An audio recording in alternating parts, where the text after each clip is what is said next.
Hey everyone, it has been a heck of a week. For those of you who don't know, we just had a cyclone come through Townsville this week gone by, and that's pretty much all this video is going to be about. Pretty much that's all my life was for this last week. So if this isn't your bag, I totally get it. I understand if you don't want to watch the video, but I also want to make sure that I document my process as a new business owner and show the ups and downs and where it does sometimes get really hard because you just want to do work, but Mother Nature decides that no woodworking is going to happen. I've been generally quiet on social media this week, and you'll see in the video it was a bit tough this week.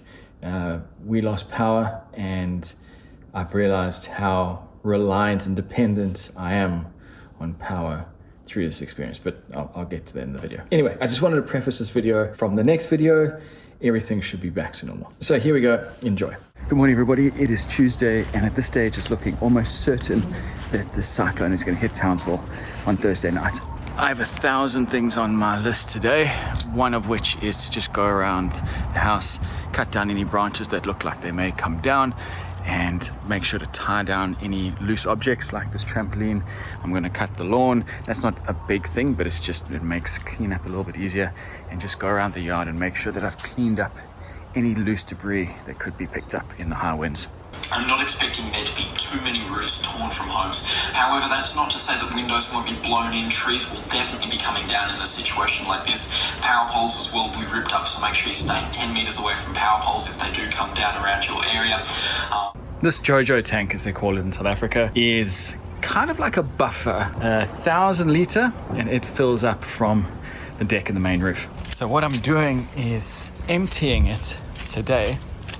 So I'll just water the yard with it, and that way I have that 1,000 litre buffer. So as the rain starts coming down, it fills up the tank instead of going into the yard. And that is the last bit of prep that I wanted to do, cutting the lawns, because once the storm comes through, it's going to drop 100+ mil rain. So I'm not going to be able to cut this lawn for a good few days afterwards. And if I hadn't cut it now, it would be a jungle by the time I finally got to it. Everybody is out in full force today. The shops are chaos. All the stores are advertising cyclone stuff for people to get ready. It looks like it's all going to happen tonight. But I'm good. I feel like I'm prepared, more prepared than I've been for any other cyclones before. So we should be right. Anyway, enough about the cyclone. It's time to do some woodworking. On the agenda today, I'm going to be ripping these Vic Ash boards down, and what I want is to try and get 2 of these boards and try and get 3 panels out of them. So I'll cut this one, rip this 140 mil wide, so it's going to be a big rip, 20 mil, and then do the same here. So then I've got a 20 mil, a 20 mil, and then I'll have around I'll glue these 2 together and have around a 22 mil wide board here, and that will give me 3 from 2. I've done the math and it should work out, but obviously once you make that cut, you got to finish that cut, and I want the cut to be the same for all the boards so that they're all uniform thickness. So I've really got to get the math right before I make the first cut. And to improve my chances, I put on a new bandsaw.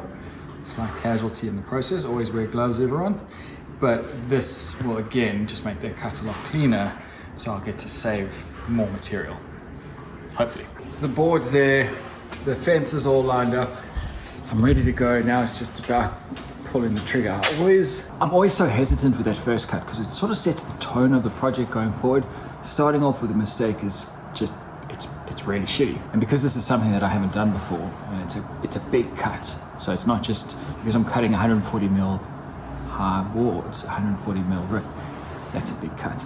So the resawing was mildly successful.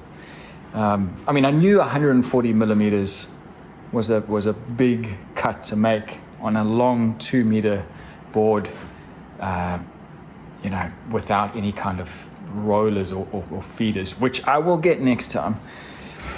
But I was hoping for slightly better results. I mean, in some places, I've got about 1 millimeter to go before my final thickness. So I don't know, I think I'm gonna have to make a lot of this work for this particular project. We just got a text from the department to say that in 4 hours the damaging winds are going to start. That's it, we've got a seek shelter, all stores, everything, roads, it's all going to be closed from then. Alright, the sandbagging is done. It's not pretty, but it should work. And it's really high as well. I mean, yeah, if the water gets up that high, I got much bigger problems. But this should keep the water out of the workshop. Got the trampoline strapped in 3 places. What we're expecting is that the wind is going to come from the north once the cyclone passes over, and that's going to be the real strong wind. So this trampoline could potentially be blown that way. There's nothing there, it's just a fence, so that's not too bad. But because it's strapped in 3 places, I'm feeling confident about that. Other than that, I think we are all good to go. You can hear the rain has started, and it's going to continue now probably for the next 2 days. But with all the preparations, we'll be fine, we'll be right. But it's the workshop that I just hope it keeps it together. There's a very strange feeling in the air. The sirens have been going. All the people at the shops this morning, they were all very, not panicky, but just slightly frantic. You can hear all the people in the houses, you can hear stuff being done. Ratchet straps, power tools, everyone's getting ready. It's a surreal feeling.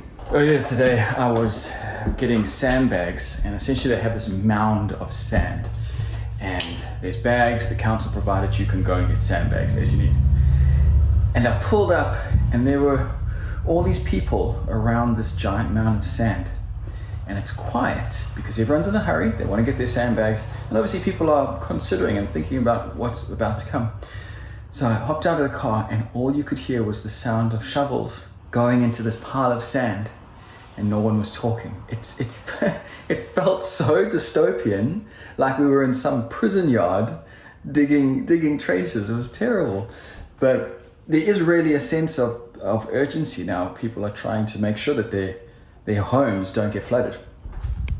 Latest from the Weather Bureau, the cyclone, which was expected to cross as a Cat 2, has now been upgraded to a Category 3. Which means that we're going to see significantly higher wind speeds. It's a bit unfortunate, this moving up to Cat 3, because what's going to happen is the storm will come through, there's a much higher chance that the power will now go out, and then the rain's going to hit. So the sump pump that I've got that's going to save the workshop could very well just not operate later tonight. And it's an absolute ghost town out here at the moment. No one's driving past, no one's moving, everyone's inside. It's quite strange and eerie to be out here now. Except for that guy. It is 8 o'clock and we have lost power. I was really worried about this because without the ACs on, it is so humid. So it's gonna be a long night. But also without having good lights, going to make troubleshooting any issues a lot harder. But to be fair, so many other people have already lost their power. Ours actually held out for quite a while. We got pretty lucky. This obviously isn't going to show up very well in the dark, but a whole bunch of that Moreton Bay ash has just come down, smashed into the side of the house. It doesn't look like any damage, but it's pretty wild that it's all the way from there crashed into the house.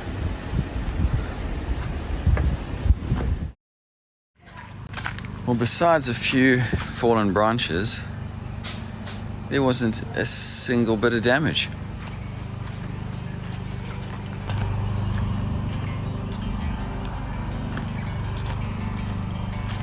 Power's still out though, so I suspect we'll be spending a lot of time in here today. And the best part is there was hardly any rain, so the workshop was fine even though the power went out.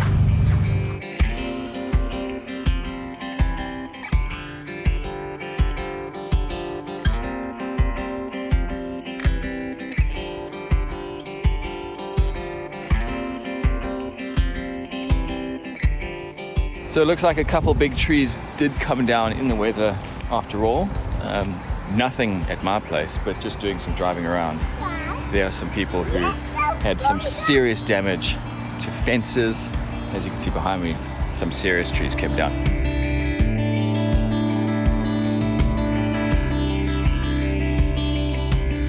Hallelujah, the power is back on. I've been pretty much offline for the last few days because it's first world problem, but we've really been struggling without any form of AC or fans or anything.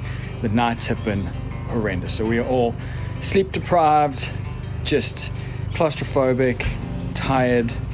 Yeah, it's just been a pretty wild, 3.5, 4 days. But the power's back on now, so I can finally cool down. I was lying in bed last night just drenched in sweat. I mean, just this type of sweat that you cannot stop. With the windows open, but just 0 breeze, because that's what it's like in the tropics in summer.